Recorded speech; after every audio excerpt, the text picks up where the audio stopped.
હવે આપણે પંચ પરમેષ્ટીની connect four game રમીએ. કનેક્ટ ફોર એટલે આ ટાઈપની ગેમો છે જેની અંદર રેડ અને યલો કોઈન હોય એને ઉપરથી નાખવાના. જેવા ઉપરથી નાખીએ એટલે એ નીચે બોટમ રોમાં પહેલાં આવી જાય અને ધીરે ધીરે પાયલઅપ થતા ઉપર આવે. અને આની અંદર જેના ચાર રોની અંદર ચાર પહેલાં થઈ જાય કે કોલમની અંદર ચાર પહેલાં થઈ જાય કે ક્રોસમાં ચાર પહેલાં થઈ જાય એ જીતી ગયો. આપણે એ જ કન્સેપ્ટથી આપણે કનેક્ટ ફોરના કન્સેપ્ટથી આપણે આ પંચ પરમેષ્ટીની અંદર પણ રમવાનું છે જે આ પ્રમાણે છે. હવે આપણે અહીંયા એઝ્યુમ કરીએ કે આ જે છે આખું રેડ કલરવાળું છે અને આ જે છે આખું યલો કલર છે. રેડ કલરની અંદર ડિફિકલ્ટી લેવલ કેમ વધાર્યું? કારણ કે આની અંદર અરિહંત અને સિદ્ધ બેઉને આપણે આખી રેડમાં ગણવાના છે, જેમ શૂન્ય ચોકડીમાં આપણે જોયું એ રીતે. અને યલોની અંદરમાં આચાર્ય અને ઉપાધ્યાય બે પદ છે સાધુના છે એને આપણે એક જ ગણવાના છે. હવે આને આપણે અરિહંત સિદ્ધને આપણે દેવ તત્વને આપણે પહેલા ભાઈને આપણે આપી દઈએ અને બીજું આચાર્ય અને ઉપાધ્યાય એ આપણે બીજા ભાઈને આપી દઈએ. આની અંદર આપણે આખું બોર્ડ યુઝ કરવાનું છે જેની અંદર 6 રો અને 6 કોલમ છે આ પ્રમાણે. એટલે 6x6 નું આખું યુઝ કરવાનું છે. અને જેમ આપણે જોઈ શકાય કે આ જે છેલ્લી બોટમ છે એ આપણી બોટમ છે.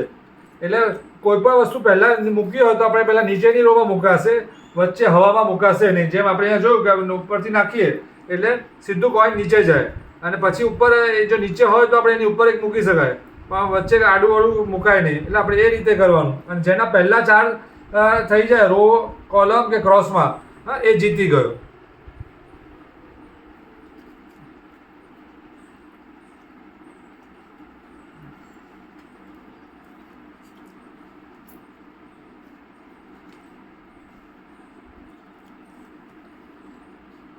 અહીંયા નહીં મુકાય, તમારે આની ઉપર જ મુકાશે, અડીને જ મુકાશે.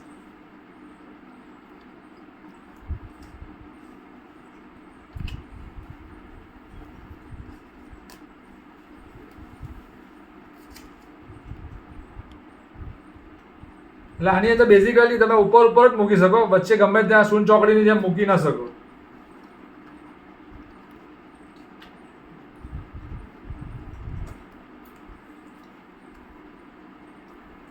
નહીં, અહીંયા નહીં મુકાય, અહીંયા મૂકવું પડશે.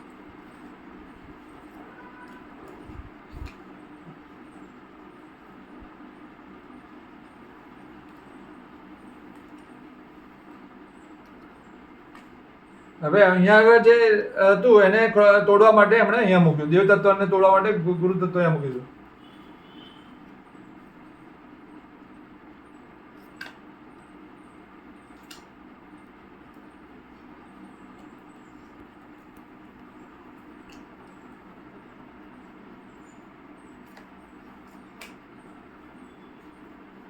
અહીંયા નહીં મુકાય.